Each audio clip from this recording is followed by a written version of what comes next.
নিয়ে যেটা supreme court যেটা বলে এটা নিয়ে কী বলবেন আর কি? দেখুন, সুপ্রিম কোর্টের আগে আমাদের কলকাতা হাইকোর্ট যে অর্ডারটা উনি কলকাতা হাইকোর্ট থেকে দিয়েছেন যে সিবিআই ইনভেস্টিগেশন, সেখানে আপনাদের ওই যে ডাক্তার যে আরজিকর মেডিকেল কলেজের যে অধ্যক্ষ ছিলেন সন্দীপ ঘোষ, তার সম্পর্কে যে অবজারভেশন যে ওনাকে মানে আমাদের কলকাতা হাইকোর্ট একটা বিস্ময় প্রকাশ করলেন যে ভদ্রলোক নৈতিক দায় স্বীকার করে সে পদত্যাগ করলো, রাজ্য সরকার 4 ঘন্টার মধ্যে তাকে আবার রিওয়ার্ড দিল, সেখানে ন্যাশনাল মেডিকেল কলেজ হসপিটালে আবার তাকে পুনর্বহালের জন্য অধ্যক্ষ নিয়োগ করলো। এই বিষয়ে আমাদের মহামান্য কলকাতা হাইকোর্ট বিস্ময় প্রকাশ করেছেন এবং সেখানে অবজারভেশন আছে যে এই অধ্যক্ষকে ইমিডিয়েট ওখান থেকে হয় ছুটির অ্যাপ্লাই করতে হবে, নাহলে তার বিরুদ্ধে ব্যবস্থা। দেখ, এই ধরনের ঘটনা ঘটল। তারপরে মহামান্য সুপ্রিম কোর্ট এই ম্যাটারটাকে আবার টেক ওভার করল। তো সেখানে আমরা একটু বিস্ময় প্রকাশ করেছিলাম, কিন্তু সুপ্রিম কোর্টের এখতিয়ারও আছে, তারা সমতো হোক, কেউ অ্যাপ্লিকেশন করলে হোক, সুপ্রিম কোর্ট সে বিচার করতে পারে। তাই আজ সুপ্রিম কোর্ট যে গতদিন যে এই আরজিকর মেডিকেল কলেজ এর যে তরুণী ডাক্তার যে হত্যা হলো তার সংক্রান্ত যে ম্যাটারটা সমতো নিল, সেখানেও সুপ্রিম কোর্ট অত্যন্ত ভালো অবজারভেশন দিয়েছে, ভালো অর্ডার পাস করেছে যে ডাক্তারদের এখানে সোশ্যাল মিডিয়া বলুন, বিভিন্ন রকম সংবাদ মাধ্যম বলুন, বিভিন্ন রকম আন্দোলনের মধ্য দিয়ে ডাক্তারদের যে নিরাপত্তা, তাদের যে সুযোগ সুবিধা, তাদের যে ডিউটি আওয়ার 36 ঘন্টা সে একটানা ডিউটি করে যাবে একটা ডাক্তার, তাহলে সেই ডাক্তারের স্বাস্থ্যের অবস্থা কী হবে, মানসিক অবস্থা কেমন থাকতে পারে, তাহলে সেই ডাক্তার কীভাবে ভালো ট্রিটমেন্ট করতে পারে, এটা তো একটা ভাবনার বিষয়। তাই সুপ্রিম কোর্ট একটা ন্যাশনাল টাস্ক ফোর্স, একটা ডাক্তারদের কী প্রয়োজন, কী ধরনের তাদেরকে ইনফ্রাস্ট্রাকচারের মধ্যে রাখা হবে, তাদের রেস্টের ব্যবস্থা, তাদের ডিউটি শিফটিংয়ের ব্যবস্থা, তাদেরকে মহিলা ডাক্তারদের জন্য আলাদা রেস্টিং রুম, পুরুষ ডাক্তারদের জন্য আলাদা, এই যে ব্যাপারগুলো নিয়ে কী সুযোগ সুবিধা প্রয়োজন, সুপ্রিম কোর্ট একটা ন্যাশনাল টাস্ক ফোর্স গঠন করেছে। এবং এই টাস্ক ফোর্সের যে কমিটি, সেখানে ভারতবর্ষের ভালো ভালো হসপিটাল, বড় বড় হসপিটালের ডাইরেক্টর যারা বিদ্বান, যারা সমস্ত মানে বড় বড় যে মানে পদাধিকারী, তাদেরকে নিয়ে যে কমিটি গঠন করেছে, সেই কমিটি একটা রিপোর্ট সাবমিট করবে। এটা একটা ভালো পদক্ষেপ। কিন্তু এখানে আমার ব্যক্তিগত মত, আমি কোনো সুপ্রিম কোর্টে ক্রিটিসাইজ করব না বা কোনো কোর্টে বলবো না, কোর্ট যেটা করেছে সেটা সঠিকই করেছে। কিন্তু আমার মনে হয়েছে যে যেখানে এই আরজিকর মেডিকেল কলেজ নিয়ে যে ঘটনার যে সূত্রপাত, সেই পশ্চিমবঙ্গে তো অনেক বড় বড় মেডিকেল কলেজ হসপিটাল আছে, যেরকম SSKM আছে। তো এখান থেকে যদি কোনো একটা মেম্বার নেওয়া হতো ওই কমিটির মধ্যে, তো সেটা আমার মনে হয় ডাক্তারদের যে বার্নিং যে ইস্যু, যে সমস্যা, সেটা আরও ভালো করে হয়তো এখান থেকে তোলা যেত। তো যাই হোক, সেটা মহামান্য কোর্ট যেটা করেছে সেটা নিয়ে আমি কথা বলবো না। আজকেও সেই ম্যাটার চলছে, সেই ম্যাটারে যা আমরা গতি প্রকৃতি লক্ষ্য করছি, তো মহামান্য সুপ্রিম কোর্ট খুব ভালো পদক্ষেপ নিচ্ছে। সর্বোপরি এই যে ঘটনাটা ঘটলো আরজিকর মেডিকেল কলেজে, একটা তরুণী ডক্টর, তর্তজা একটা ডাক্তার, তাকে ধর্ষণ করা, তারপরে তাকে খুন করা ডিউটিরত অবস্থায়, কর্তব্যরত অবস্থায়, এটা মেনে নেওয়া যায় না।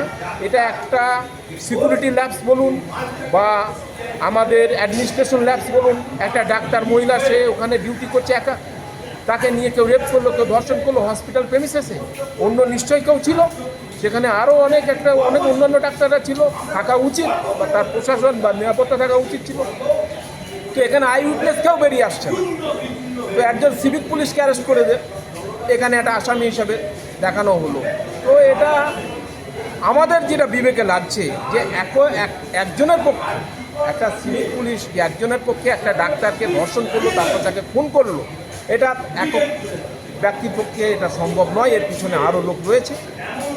আর সেই জন্যই মহামান্য কলকাতা হাইকোর্ট এবং সুপ্রিম কোর্টও সেটা মান্যতা দিয়েছে যে সিবিআই ইনভেস্টিগেশন যেটা চলছে, সিবিআইয়ের ওপরে ইনভেস্টিগেশনটা হ্যান্ড ওভার করা হয়েছে।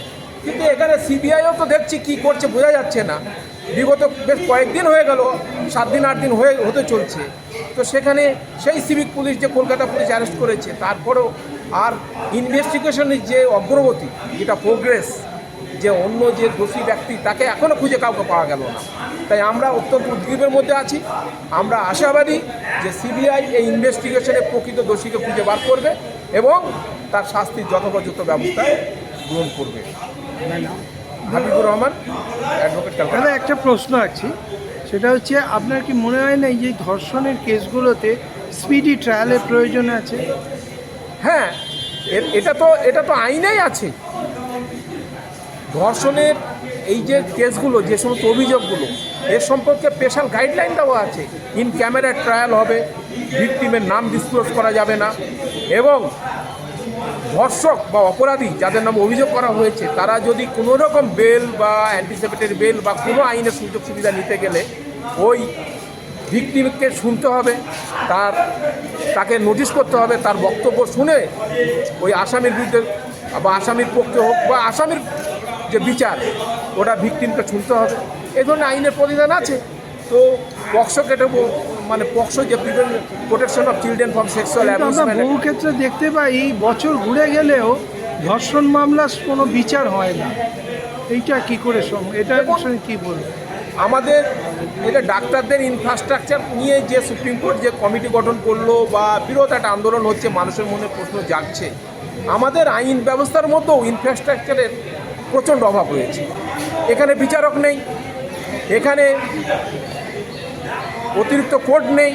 এই যে বিচারগুলো হবে, ফাস্ট ট্র্যাক কোর্ট করে দিয়েছে, ওই এডিজিগুলোকেই ফাস্ট ট্র্যাক কোর্ট করে দিয়ে একটা কোর্টকেই, যেমন ডিস্ট্রিক্ট কোর্ট, সে ডিস্ট্রিক্ট কোর্টকে 4-5টা ফাংশন করতে হচ্ছে। হিউম্যান রাইটস কোর্ট হিসাবে সে ফাংশন করছে, সে স্পেশাল জাজ হিসাবে করছে, সে বিভিন্ন রকম ডেলিগেটস হিসাবে ফাংশন করছে, সিভিল, কখনো সেশন জাজ, কখনো ডিস্ট্রিক্ট জাজ, তো সিভিল ম্যাটার করছে। তো এখানে একক ব্যক্তির পক্ষে বা একটা কোর্টকেই ভাগ করে দিলাম, আমি এডিজিগুলোকে 5টা কোর্ট করে দিয়ে সাজিয়ে দিলাম। এখানে যথোপযুক্ত তার স্ট্রেংথের বিচারকদের যে সংখ্যা বাড়াতে হবে, কোর্টের সংখ্যা বাড়াতে হবে। আমাদের কলকাতা হাইকোর্টেই বলুন, কলকাতা হাইকোর্টের যে স্ট্রেংথ, এখানে 72টা জাজ, এখানে 72টা জাজের নেই। এখানে 50-এর থেকে কয়েকটা জাজ বেশি রয়েছে। তো এখানে বিচার কী করে ত্বরান্বিত হবে?